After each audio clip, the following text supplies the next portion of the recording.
Office. Now, if anybody's watched some of my previous videos, you know that I have a career listing and medical background.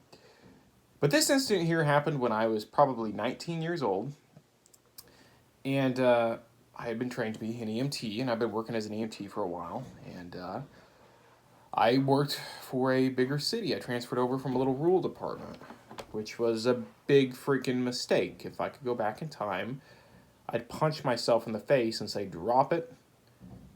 It's not good for you.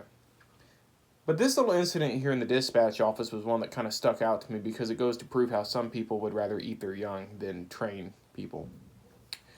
Well, for one, I was fairly new and I wasn't familiar. I was never a paramedic, so I'm not familiar with all these different types of medications beyond your basic ones. Hello, kitty. And we'll get to that in a minute. But there was a call. This was a self-dispatch company as to where the call would come into the office there at that particular station. Now, there had been a serious call. Somebody was not breathing, heart attack type thing. And the particular person is hysterical on the phone with me. And obviously we won't have names, we won't cover addresses, we won't even cover dates. Just because there's going to be a few haters out there who still have it against me just for being a guy.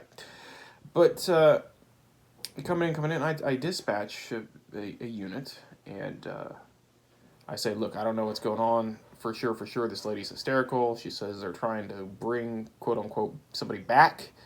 I said, I don't know if CPR is in progress or not. And so the call goes, cool. I don't even know what happened with the person, the individual. But I get back to the office there, and this one paramedic was, won't name his name, but he knows he was wrong. Comes into that office, and he's like, you piss me off, blah, blah, blah, I ought to punch you in the face.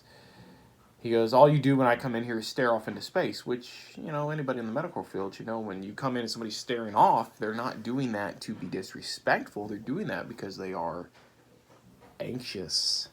Anxiety, ooh, you know, that should have known right away, man. And he just dogged me about it. Basically, there he goes, there could be some safety concern, blah, blah, blah. You took up that 3 seconds of radio space where somebody could have been screaming for help or something. And I'm like, you were the only unit that was dispatched. You were still here. I was dispatching you, you know.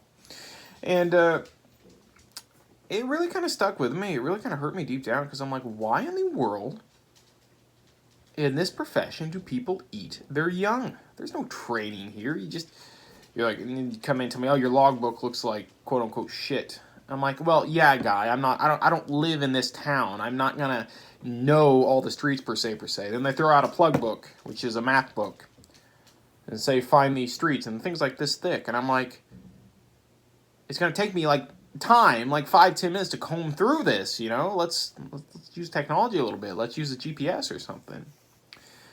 But that really started the downfall, even before I was street running. And I feel as if, looking back now, I know what was going on. They were trying to push out the people who weren't in the clique and welcome in the people who were. Which, whatever, I'm glad to be gone nowadays. But there was another incident with some weird medication. I'm like, man, that sounds like French to me. I've never heard of that. And this particular guy comes back again. He goes, that shouldn't be French or Spanish or whatever fucking language you think it is. You should know that. And I'm sitting there scratching my head. I'm like, dude, do you even know that? How many medications are there out there? How many thousands of medications are there out there? There's a reason you carry a medication reference dictionary, okay? Let's not get too wound up here, bud. I'll call you bud now. I should punch him in the mouth back then. But we don't condone violence here. But yeah, way to really screw up somebody's day, man. I mean, like, I just transferred from a different area. I'm still learning. I mean, I don't know medications off the top of my head. I got to pull out a book just like you. And, you know, looking back now, I definitely realized what was going on. Yours truly, Guy, who was not in the clique with these people. You know, these people had been working together for a long time. And eating their young was the way that they thought to go about it. Now, had I fired back and told him to go crap in his hat, stuff might have been different, you know? But Yeah, man. I mean, way to screw up somebody's day. I've been saying this for years now. What a waste of time that career was. Oh goodness. I mean, now keep in mind too that when I did do some running, I was voluntary. There was no contract saying I had to run. My particular niece had been born, and I wanted to go see her. It was the second day after she was born, and I'm like, hey, after this particular transfer, which is a non-emergency transportation to somebody, I'm like, I'm gonna go. I'm gonna go check this out. So what do they immediately do? They try to put me on another route, knowing that I didn't want to take it.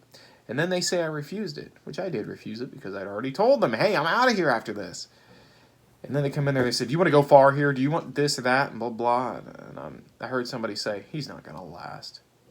And that was the thing that pushed me over the edge, man. I mean, you don't know how, being Christian and everything, words are powerful. What you speak is what you project.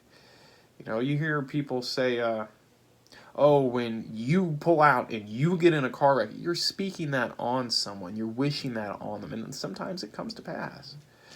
So that particular incident, I still believe to this day that career was failed from the start. And had I been wiser, I would have seen the red flags and I would have transferred to something else. I have a lot of strong feelings towards it. And I hope, and I actually know in bigger cities and stuff where there's thousands of people, that this type of crap just doesn't happen. So that's a little incident from the story from the dispatch office. It sucked. I'm not there anymore. And just getting it off my chest. And I figure you guys want to hear about it.